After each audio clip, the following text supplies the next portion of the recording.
Nathan? Jody. Jody, where are you? They're back. They're all around me. Good God, Jody, what's happening?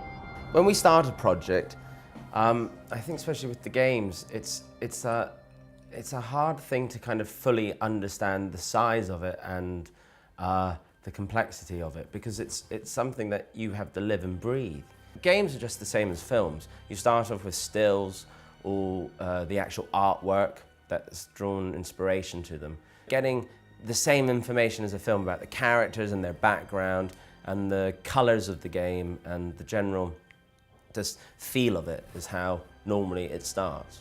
But it instantly sort of transpired that this was slightly more ambitious and this was slightly more interesting than other things we had looked at in the past. The way you tackle any of these things, you really try to know the life story of your character. And I think that's why, you know, especially this game is so interesting, because it is, you know, people ask, is it a film or is it a game? And there is no difference. Not to me. You could sit there and watch it as a film. So the way of trying to musically tell a story is the same process.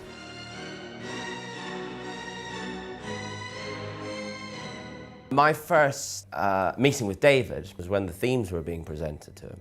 I don't know about you, but I find it very scary when you've put your heart and soul into writing a piece of music that this person has been writing this character for years, and all of a sudden I've been invited into this world and been there for like a month, and I'm now trying to say, well, this is this person's character.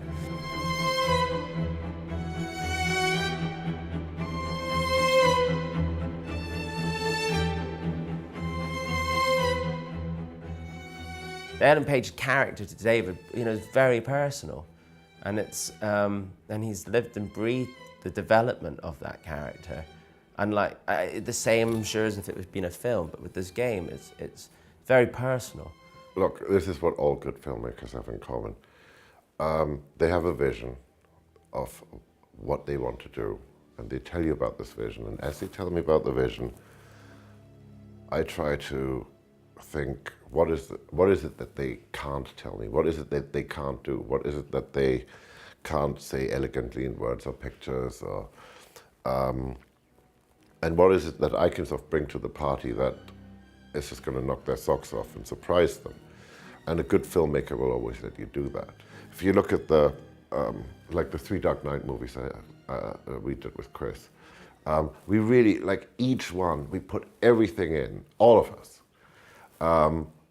And went, okay, that's it, you know, can't possibly do another one. And then somebody would come up with like, well, maybe what if? I do try to create an environment around me that lets people tell me their worst ideas, you know, because they're usually their most secret and private and most precious ideas, and something cool will come from it.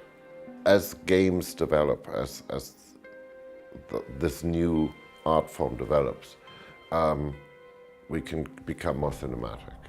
And as we become more cinematic, we can actually go and surpass what we have in the cinema.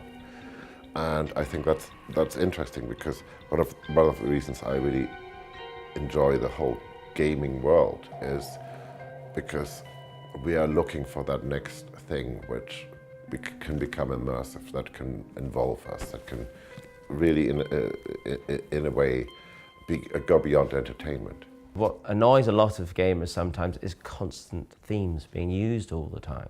Because unlike a film, that your experience is an hour and a half, but with this game, some people sit there for 5-6 hours, and you don't want to kill them with this theme that keeps appearing all the time. So I think what the challenge with this game was to try to figure out a way of musically telling a story and having development of the characters, but not necessarily make it be repetitive.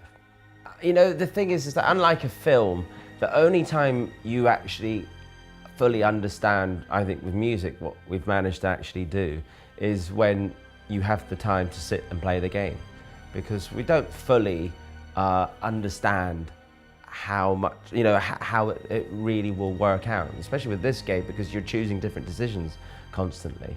unlike some of the other games that we've worked on, you have a very clear vision of what the end story is.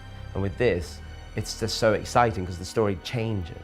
So the music experience changes. So if Hans plays it tomorrow, he'll have a different experience musically and game-wise than I will. So it's always going to keep changing.